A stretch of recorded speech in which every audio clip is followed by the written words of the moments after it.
Human growth hormone is a protein produced by the pituitary gland for normal human growth and development.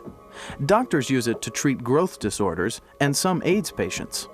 I have never really been convinced there's compelling evidence that growth hormone, in fact, enhances performance, but its popularity was a way of getting bigger muscles. Human growth hormone impacts virtually every organ system in the body.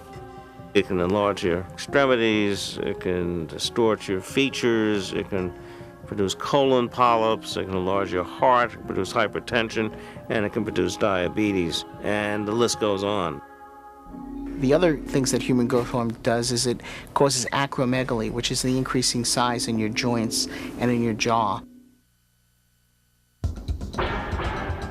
Another type of hormone, called EPO, has to be injected directly into the bloodstream. EPO raises your red blood count so you get more oxygen going to your muscles. There's no question it can enhance performance. There's also no question that it can kill you. If your blood count's too high, you are in real jeopardy of sustaining heart attacks and strokes.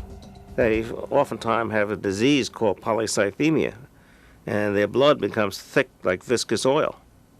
And so when they go out and run or sweat and they get a little dehydrated, that blood can't go through the small blood vessels anymore. And so what they suffer is heart attacks and strokes. And that's how they die. The dangers of performance-enhancing substances have been known for years, but many people ignore the facts, choosing to swallow these substances and their exaggerated promises. Guys always want to measure up or be the best. Kids want to look better. That's big, that's way up there. Everybody wants to look like the guy in the magazine. It's a very clever industry. Young people particularly are fascinated by sports magazines, bodybuilding magazines, and they are particularly adept at the internet. And the manufacturers of dietary supplements know that. And so if you surf the net, they invariably put in the magic words that will address issues of supplements. And then you'll see a litany of the most amazing advertisements and claims for these supplements. So they're seduced by the advertising, they're seduced by the promotions. Just like cigarette companies manipulate kids. I mean, they're in it to make a buck. If the media says that it's the best drink and this is what it'll do to you, and you have some athlete or some superstar advertising it, they'll take it. What is interesting when I look on the internet and see professional athletes that are associated with these supplements and know that the athletes had no part of it.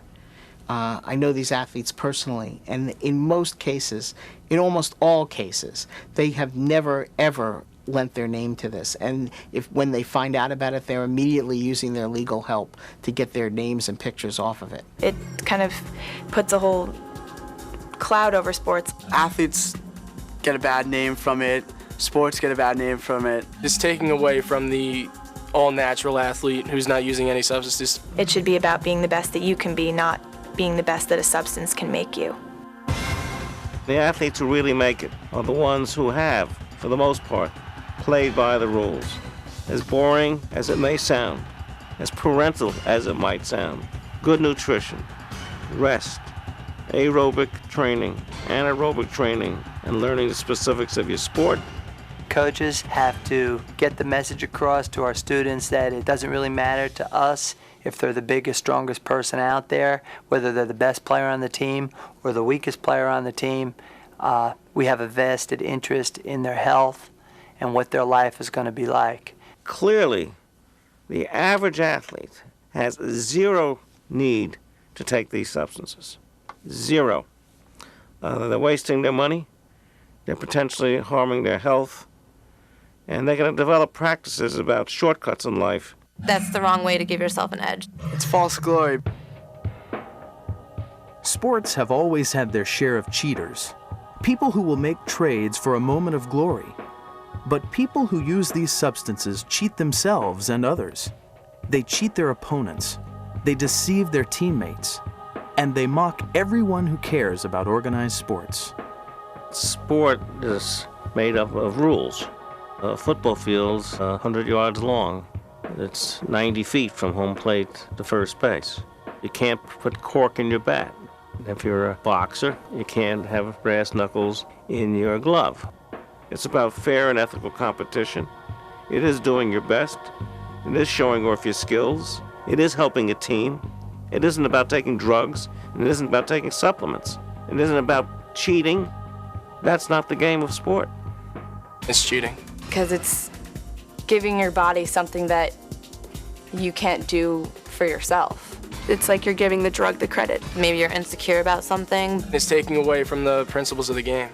It's not really a win. If you can't be that strong naturally, then what's the point? People know what's right and people know what's wrong, so why not just do what's right? You're like cutting corners. It's not about being bigger or smaller. It's about what I'm capable of doing by myself.